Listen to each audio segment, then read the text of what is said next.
네, 수험생 여러분 반갑습니다. 저번 시간에 고전산문 풀이하고 마무리했고요. 이번 시간에 역시 이어서 고전산문 문제 풀이 해보도록 하겠습니다. 455번 해볼게요. 이 곡의 참화설이고요. 저번 시간에도 설을 한번 했었는데요. 설은 내 개인적인 경험을 통해서 어떤 깨달음에 대해서 얘기하는 문학의 한 갈래가 되겠습니다. 한번 볼게요.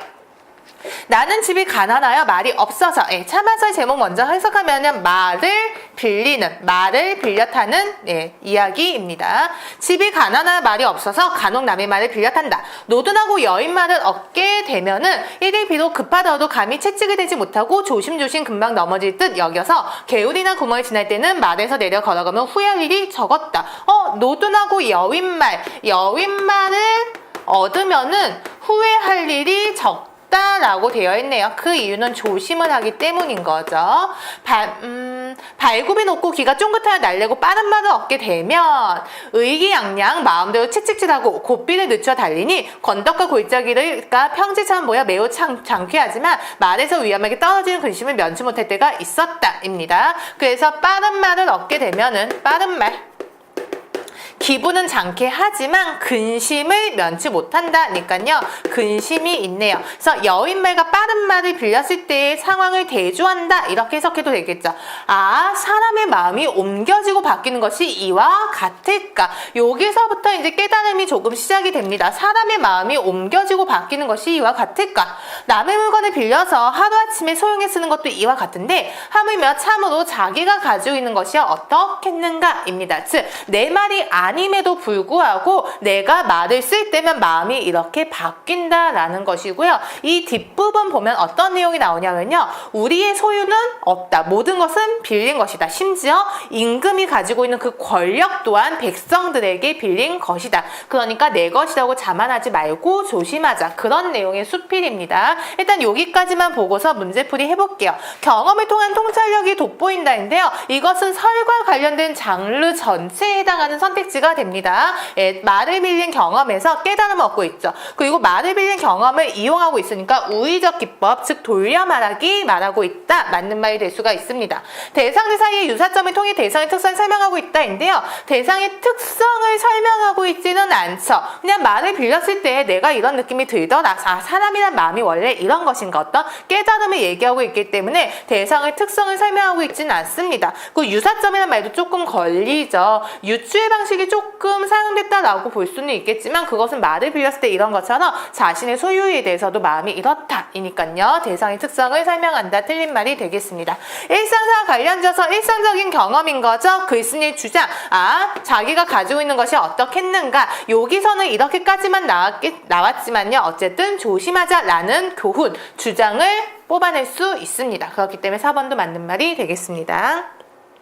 456번 넘어갈게요.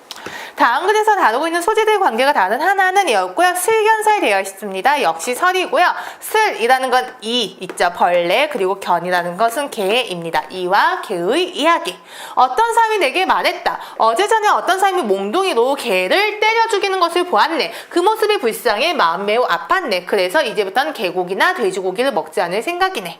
그 말 듣고 내가 말했다. 어제 저녁에 어떤 사람이 화로에서 이를 잡아 태워 죽인 것을 보고 마음이 무척 아팠네. 그래서 다시는 이를 잡지 않기로 맹세하였네. 이 사람이 한 말을 내용, 어떤 대상만, 소재만 바꿔서 반복하고 있습니다. 그러자 그 사람은 화를 내며 말했다. 이는 하찮은 존재가 아닌가. 나는 큰 동물이 죽는 것을 보고 불쌍한 생각이 더 말한 것인데 그대는 어찌 그런 사소한 것이 죽는 것과 비교하는 건가? 지금 나를 놀리는 것인가? 라고 얘기하고 있죠. 그래서 어떤 사람의 생각은 개는 큰 동물이고 이는 하찮은 동물이다. 너 왜 그런 사소한 얘기를 하느냐?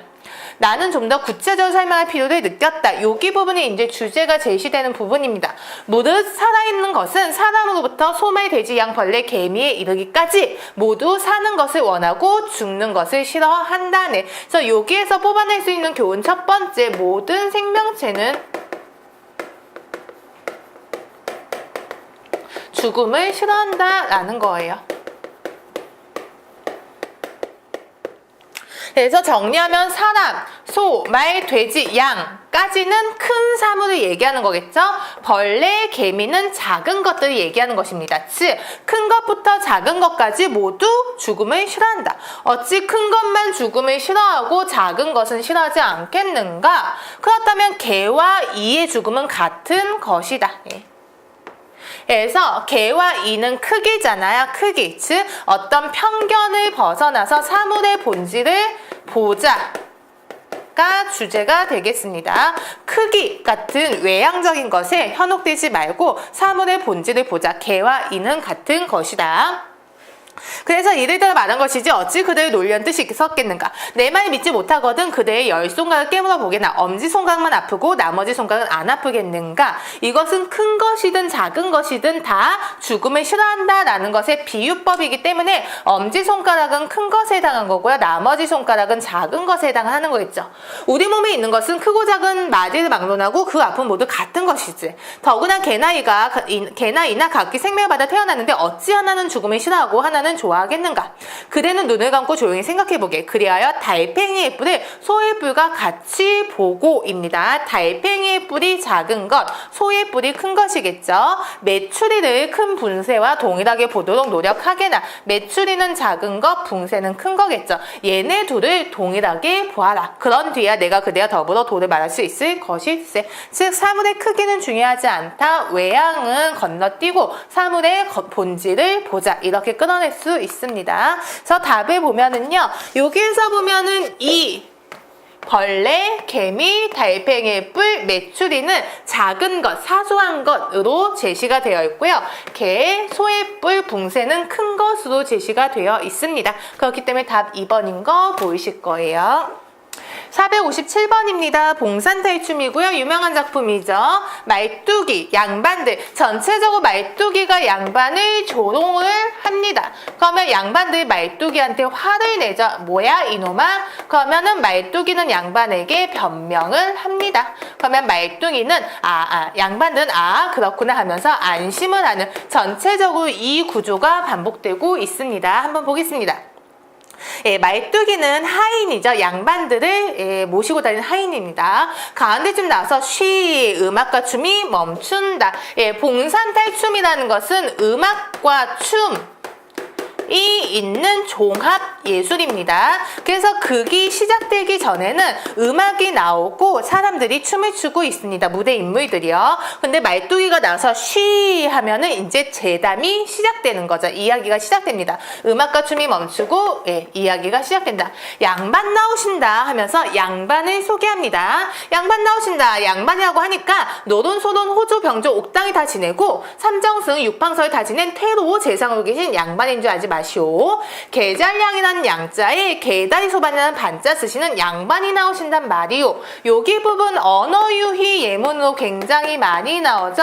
양반이 나온다. 이렇게 좋은 직책 다 겪은 양반이 아니고 양반은 문반 무반 합쳐서 두 개의 반이다 해서 양반인 거죠. 그 양반이 아니고 계잘량 양 그리고 개다리 소반 반이다 입니다. 그래서 언어유희를 통해서 양반을 비판 웃음거리로 만들고 있죠. 양반을 풍자하고 있습니다. 그랬더니 양반들이 호통이 칩니다. 뭐라고 이놈?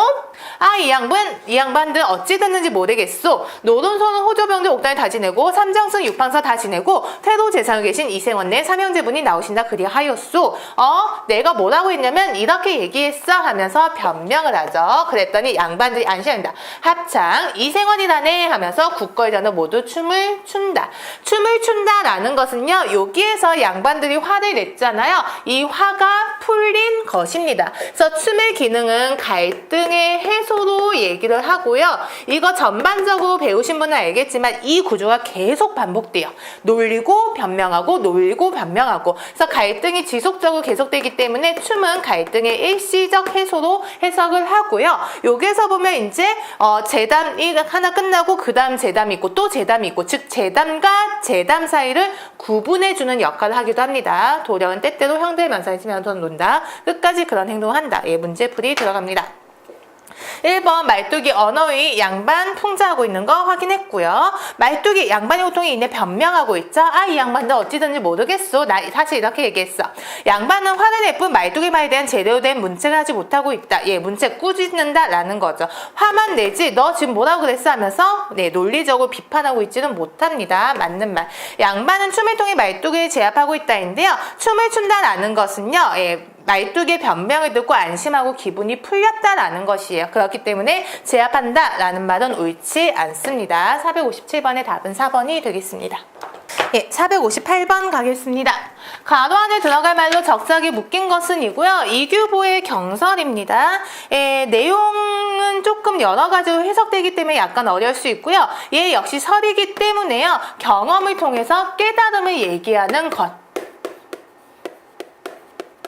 그리고 여기에서 경은 거울인 거죠. 거울을 소재로 삼아서 어떤 깨달음을 줍니다.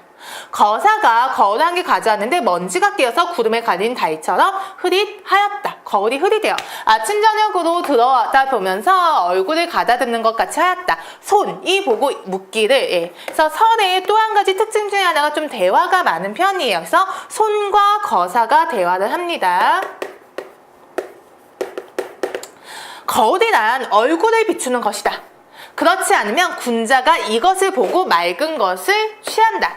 지금 그대의 거울은 흐릿하고 안개가 낀 듯하여 얼굴을 비출 수도 없고 맑은 것을 취할 수도 없다. 그런데도 그대는 오히려 늘 비춰보고 있으니 이유가 있는가 하였다. 손이 생각하는 거울의 기능은요, 두 가지예요. 얼굴을 비추거나 맑은 것을 취하거나.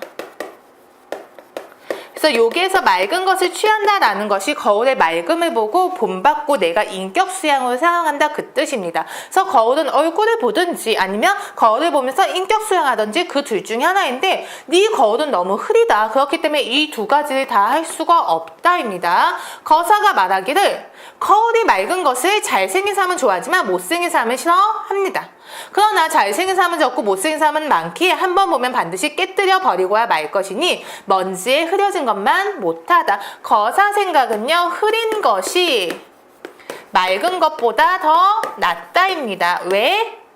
맑은 것은 못생긴 것을 그대로 비춰주는 거죠. 그러면 흐린 것은 못생긴 것을 그대로 비춰주지 않는 것. 그래서 흐린 것에 대해서 해석하기를요, 어떤 단점을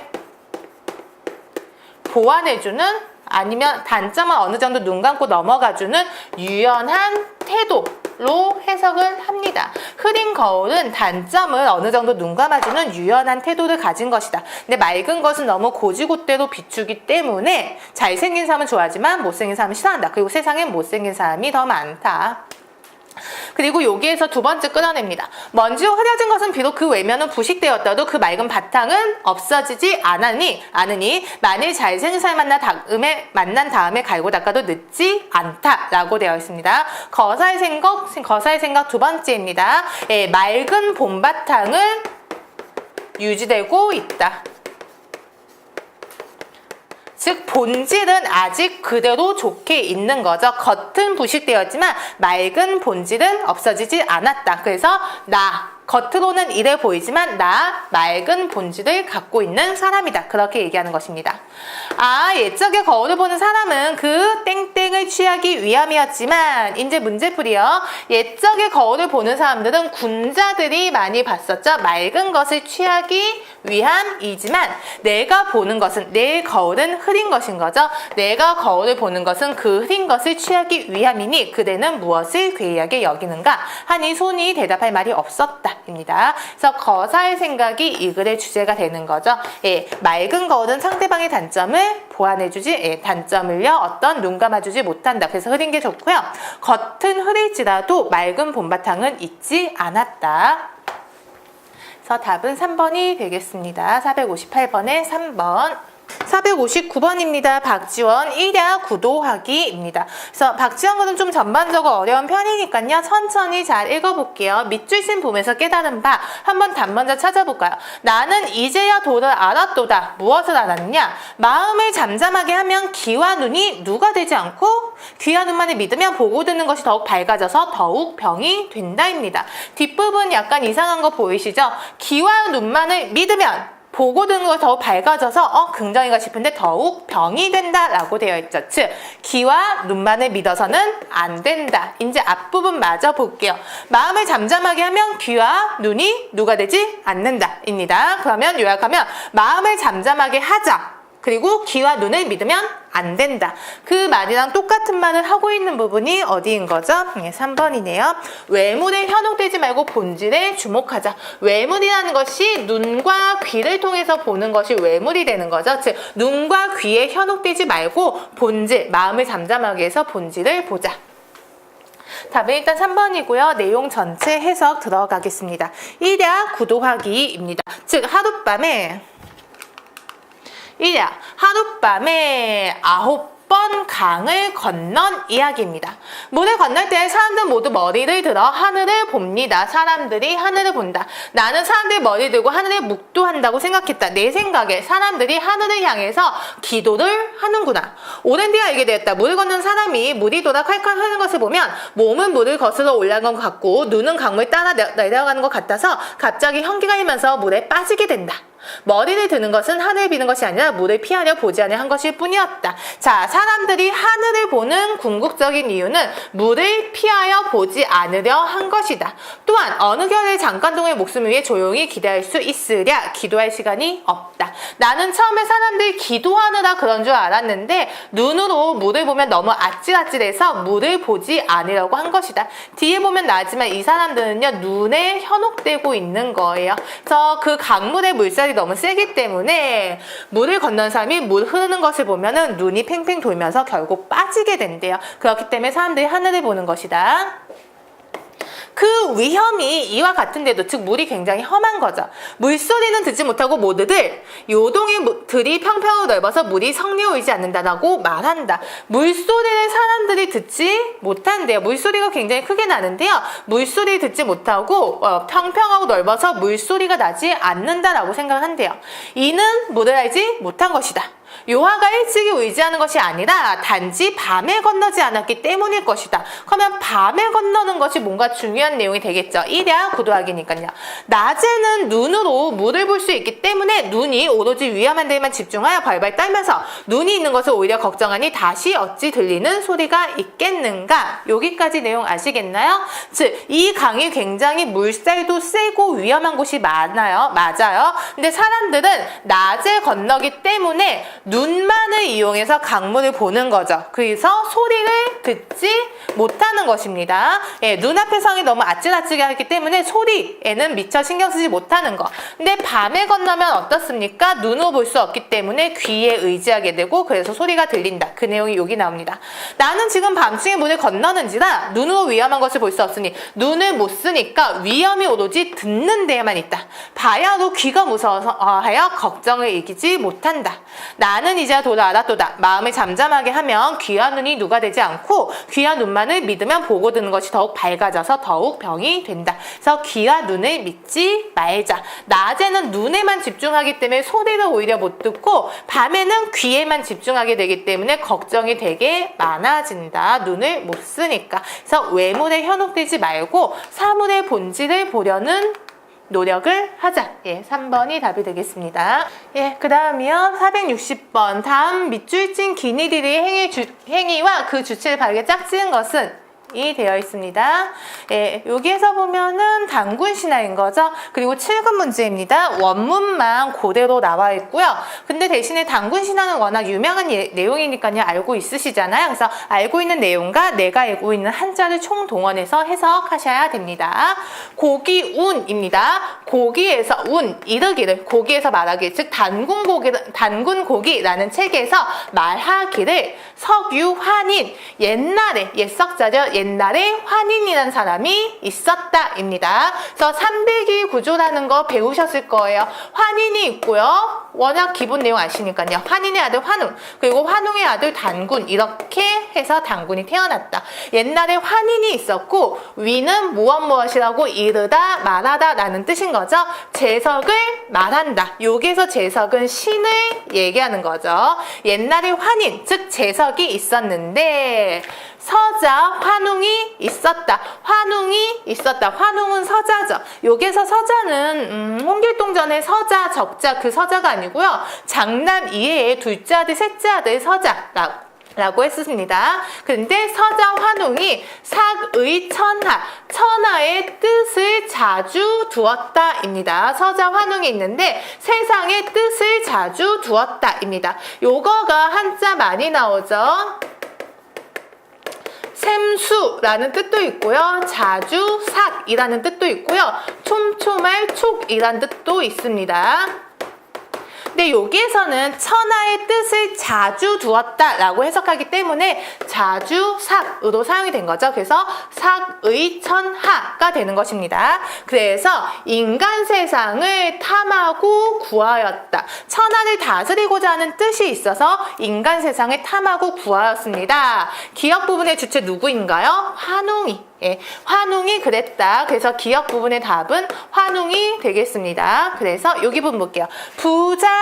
부지자의입니다. 아버지가 아들의 뜻을 알고 아들의 뜻을 알았다. 아버지가 누구죠? 환인이 되는 거죠. 환인이 아들인 환웅의 뜻을 알고 아래 시 보다 사미태백을 내려다 보니 아들의 뜻을 알고 사미태백을 내려다 보았다. 그렇기 때문에 사미태백을 내려다 본 것은 환인이 되는 것입니다. 그래서 니은은 환인.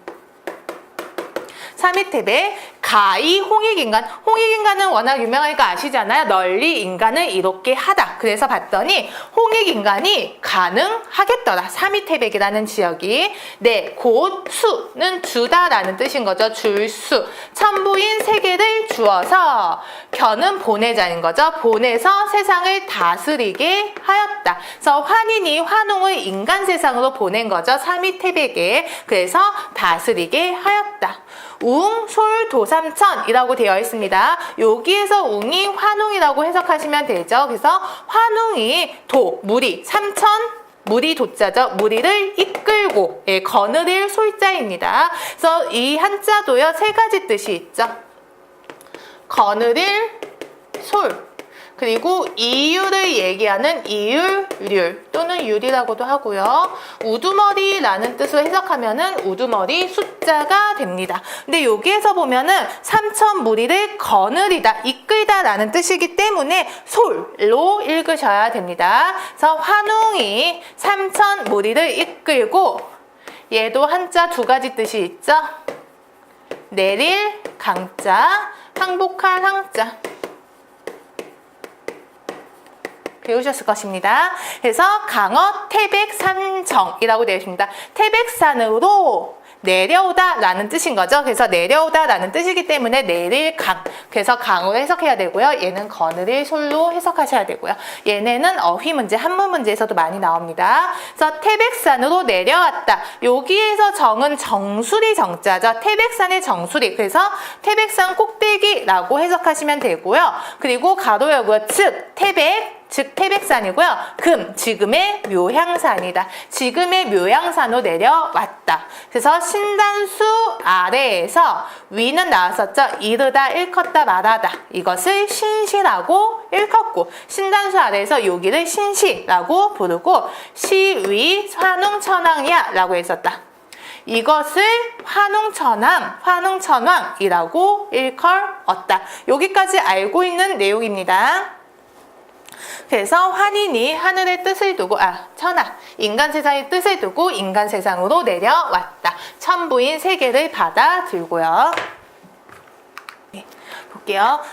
풍백우사 운사입니다. 그래서 풍백우사 운사를 거느린다 해서 이거는 많이 배우셨을 거예요. 농경사회였기 때문에 바람, 비, 구름이 굉장히 중요했다. 여기서 장자는 장수 장자인데요.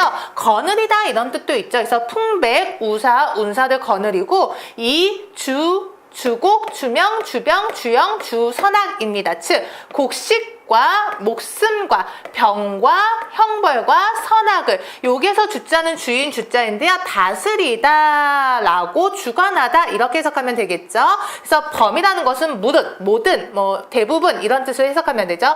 인간 360가지 일, 인간과 관련된 360가지 일을 주관하였다 입니다. 그리고 제세리화, 세상에 머물면서, 인간 세상에 머물면서 다스리고 교화하였다.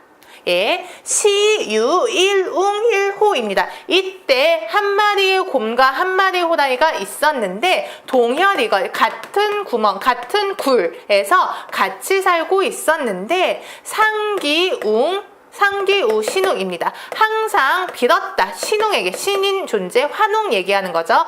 신인 환웅에게 항상 빌었다. 무엇을? 소원을, 어떤 화위인, 사람이 되기 위한 소원을 빌었다입니다. 내용 알고 있는 거죠. 사람이 되고 싶다고 기도하였다입니다. 그래서 시신유령의 일주라고 되어 있습니다. 이때 신이 유자인 거는 줄유자인 거죠. 영애, 여기에서 애가 쑥입니다. 그래서 신령스러운 쑥을 한 심지 주었다. 그리고요, 여기에서 산이 마늘이 되는 거죠. 마늘 20매를 주고서 즉 쑥 한 심지와 마늘 20개를 주면서 말하기를 입에 식지 너희 무리들이 이것을 먹고, 그리고 불견 일광100일입니다. 햇볕을 100일 동안 불견 보지 않으면 인간의 형상을 얻을 것이다. 예, 이렇게 금기를 제시합니다.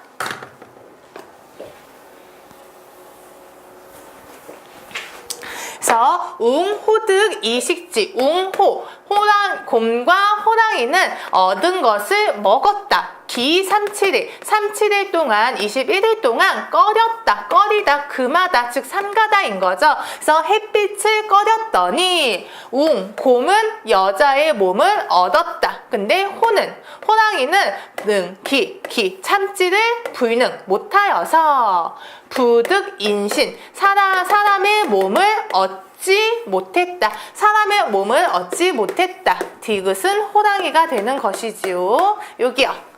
웅여자 무여위혼이라고 되어 있습니다. 즉 곰이 된 여자가 된 곰, 곰 여자는, 웅녀는 무여위혼, 혼인을 더불어 할 사람이 없어서, 곰의 단수는 신단수 얘기하는 거죠. 신단수 아래에서 매번 이런 이유로 신단수 아래에서 주원유잉이라고 되어 있습니다. 주자는 빌다, 소원하다 라는 거죠. 빌다. 즉 잉태하기를 소원하며 빌었더니 웅은 또 환웅이 되는 거죠. 환웅이 곧 가짜로 되다. 즉 사람으로 변신해서, 사람으로 변신해서 결혼을 하였다. 그리고 잉생자, 아들을 잉태하였는데 이름하기를 단군왕검이라고 하였다입니다. 단군왕검이라고 불렀다. 그래서 단군왕검이 탄생하기까지의 과정, 내용은 알고 있으실 거예요. 그래서 디귿까지는 했고요. 리을이 주원유잉이네요. 즉 잉태하기를 빌고 있었다. 누가? 웅녀가. 그래서 리을벌은 곰이 되겠죠. 웅녀라고 해야겠네요. 웅녀. 그렇기 때문에 답은 1번이 되겠습니다. 환인, 환웅, 호랑이, 웅녀입니다. 여기에 나온 신웅은요, 환웅이랑 같은 말이 되겠습니다. 그렇기 때문에 460번 답은 1번입니다. 이렇게 해서 고전 마무리하고요. 현대 수필입니다. 수필은 내용이랑 표현법 위주로 많이 공부하시면 되고요. 나도양의 금음단은 앞에서 비문학 시간에 내용 배열 문제도 한번 풀이는 했었습니다. 근데 밑줄 친 부분과 어울리는 한자성어니까요. 여기 보시면 정든님 그리워 잠 못 들어 하는 분이 오매불망, 꿈속에서도 잊지 못한다 라는 뜻인 거죠. 그래서 답은 일단 4번이 되겠습니다. 그래서 나는 금음달이 좋다. 초승달이나 보름달은 보는 이가 많지만 금음달 누군가는 보는 이가 적다. 이런 내용입니다. 동병상련이라는 것은 같은 처지에 있는 사람끼리 서로 위로하고 동정한다 라는 내용이고요. 불림 문자가 없어도 뜻이 전달이 됩니다. 즉 어떤 문자, 말이 없어도 마음과 마음이 통하는 상태가 되는 거고요. 갖고 있는 안망, 뼈에 새겨서 잊지 않는다. 무엇을? 은혜를 잊지 않는다. 그래서 앞에서 나온 결초보은이랑 뜻이 거의 같은 거다라고 생각하시면 됩니다. 답은 4번이 되겠습니다.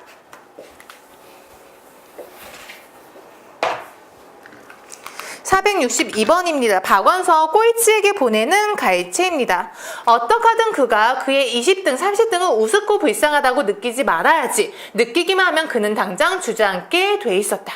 그는 지금 그가 괴롭고 고독하지만 위대하다는 걸 알아야 했다. 그가 누군진 모르겠지만 꼴찌에게 보내는 갈채인 걸로 봐서 그는 지금 꼴찌인 것 같아요. 아마도 20등, 30등이래요. 근데 내가 그 꼴찌를 보는 시선이 어때요? 그 꼴찌는 위대하다입니다. 괴롭고 고독하지만 그 꼴찌는 위대하대요. 나는 용감하게 인도에서 차도 뛰어내리며 그를 향해 열렬한 박수를 보내며 환성을 질렀다. 그래서 꼴찌를 응원하고 있는 거 보이시죠? 나는 그가 주저앉는 걸 보면 안 되었다. 나는 그가 주저앉는 걸 보면서 내가 주저앉고 말 듯한 어떤 미신적인 땡땡땡마저 느끼며 실로 열렬하고도 우렁찬 환영을 했다입니다. 그가 주저앉는다면 나도 주저앉고 말 듯한 어떤 감정이입을 하고 있는 거죠. 그와 내가 뭔가 끈끈한 끈으로 묶여 있습니다. 이런 걸 연대감이라고 하죠.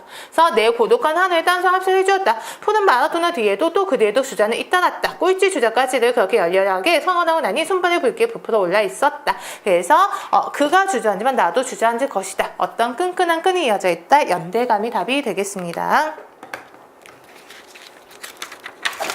463번 볼게요. 나무입니다. 나무는 덕을 지녔다입니다. 나무는 덕을 지녔다니까요. 의인법이 전체적으로 사용된 것 같고요. 나무를 예찬하고 있는 것 같네요. 나무 예찬. 그리고 의인화 기법이 사용된 것 같고요. 나무는 주어진 분수에 만족할 줄을 안다니까 나무는 뭔가 욕심이 없는 사물인 것 같아요. 나무는 태어난 것을 탓하지 아니하고 왜 여기 놓이고 저기 놓이지 않았는가를 말하지 아니한다.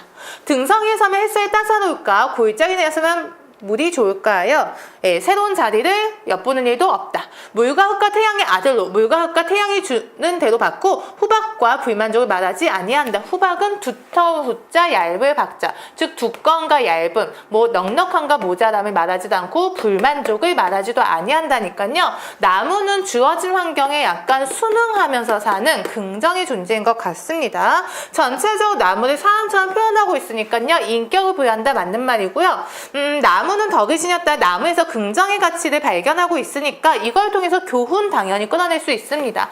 대상의 변화를 나타내고 있지는 않습니다. 그냥 나무가 어떻다 하는 것이지 나무가 어떻게 변한다 이런 내용 나타나 있지 않습니다. 그리고 나무에 대해서 전반적으로 나무는 덕을 지녔다 하면서 예찬하고 있습니다. 그래서 463번의 답은 3번이 되겠습니다. 예, 464번입니다. 다음 글이 주장하고 있는 것은 한번 읽어볼게요.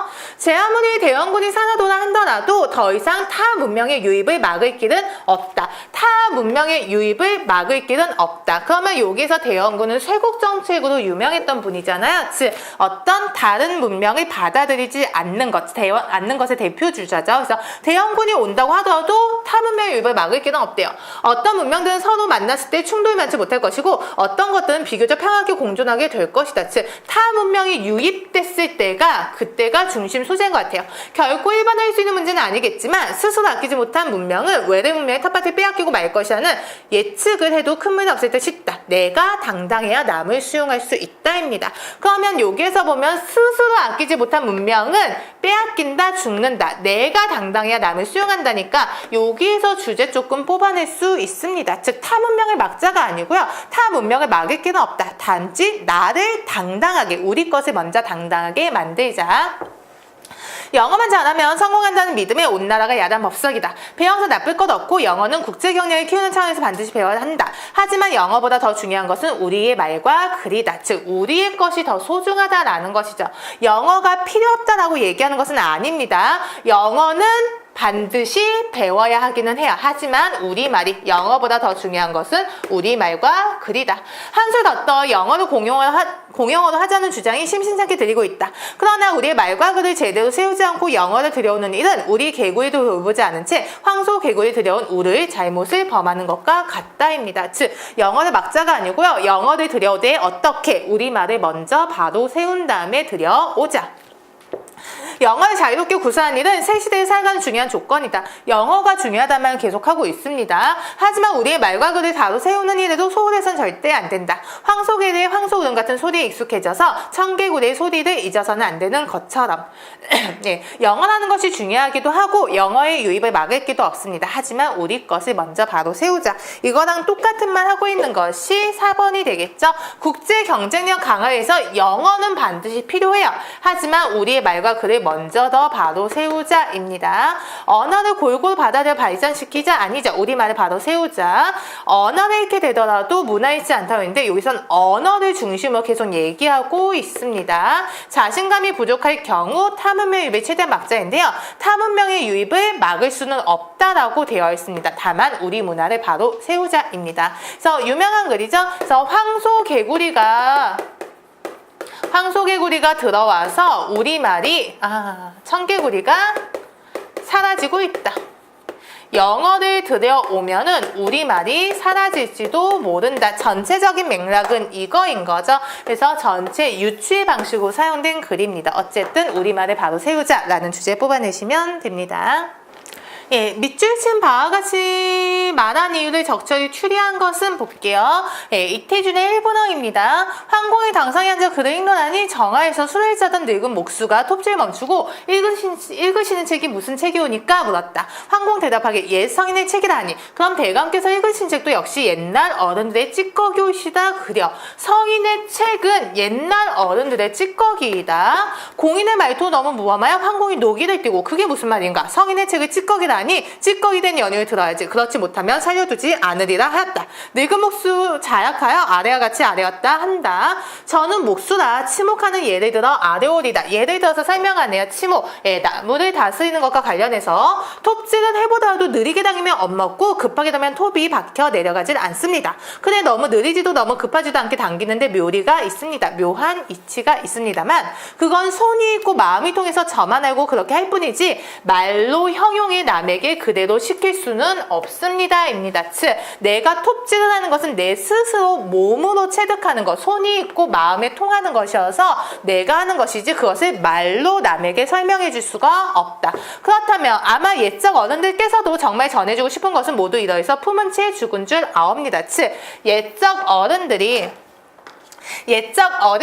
정말 전해주고 싶은 것은 품은 채 죽었다니까 정말 전해주고 싶은 것은 전해주지 못했을 것이다. 그렇다면 지금 대감께서 읽으시는 책도 옛사람의 찌꺼기쯤으로 불러 과언이 아닐까 합니다.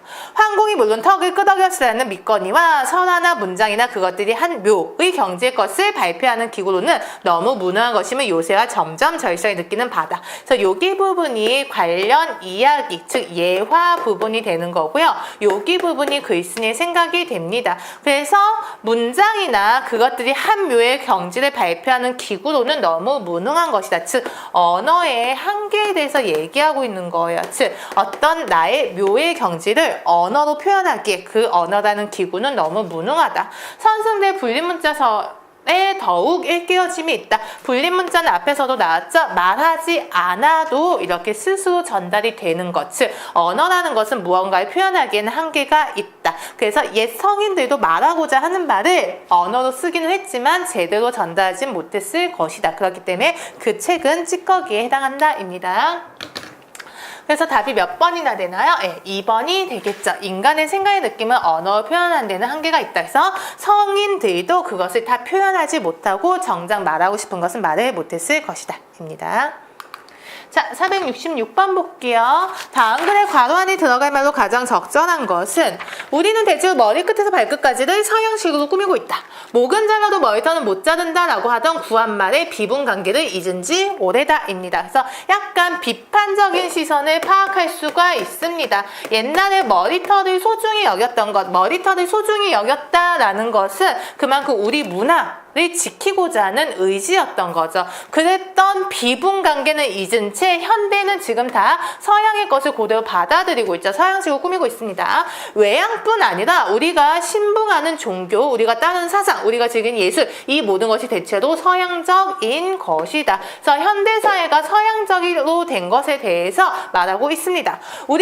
우리가 연구하는 학문 또한 예외가 아니다. 피와 뼈와 살을 조상에게서 물려받았을 뿐 문화라고 일컬 수 있는 것은 거의 모든 것이 서양에서 받아들인 것들인 듯 싶다. 예, 전통 문화가 아니고요. 서양 것들로 많이 이루어져 있대요. 이러한 현실을 앞에 놓고서 민족 문화의 전통을 찾고 이를 계승하고자 한다면 이것은 편협한 배타주의나 국수주의로 오인되게 알맞은 이야기가 될 것 같다입니다. 이러한 현실이라는 것은 모든 것이 서양식 그리고 서양적이 된 상황을 얘기하는 거죠. 이런 상황에서 민족 문화를 찾자, 전통을 찾자, 계승하고자 한다면 이것은 배타주의, 남의 것을 무조건 배척하는 거죠. 국수주의, 우리 것을 무조건 지키는 것으로 오해받기에 알맞은 이야기가 될 것 같다. 그러면 민족 문화의 전통을 말하는 것이 반드시 보수적이라는 멍해를 메어야만 하는 것일까? 이런 상황에서 전통 문화 지키자라고 하면은 무조건 보수적이라고, 배타주의라고, 국수주의라고 평가받아야 하는 것일까? 이 문제에 대한 올바른 해답을 얻기 위해서는 전통이란 어떤 것이며 또 땡땡땡땡을 살펴보아야 한다. 즉 전통이 무엇인지 살펴봐야 되고 또 무엇을 살펴봐야 되나요? 전통이 서구 문화와 어떤 관계를 맺고 있는가가 아니고요. 전통은 어떻게 계승되어 왔는가입니다. 앞부분에서 글쓴이가 잠깐 얘기를 했습니다. 전통을 찾고 이를 계승하고자 한다면 당연히 전통이 무엇이고 전통이 어떻게 계승되어 왔는가를 찾아야겠죠. 그래서 전통의 범위를 잘 확정하고 계승되었던 방법도 확정해서 올바르게 계승하자. 이런 내용이 나타나겠죠. 앞으로 어떤 변을 겪을 것인가, 서구문화 어떤 차이가 있는가가 중요한 게 아니고 지금까지 전통이라고 불렀던 것이 무엇이며 어떻게 계승되어 왔는가 이것을 따져야 됩니다. 이렇게까지 해서 현대 수필도 마무리가 되고요. 다음 시간부터는 극갈래 문제풀이 해보도록 하겠습니다. 예, 지금까지 고맙습니다. 수고하셨습니다.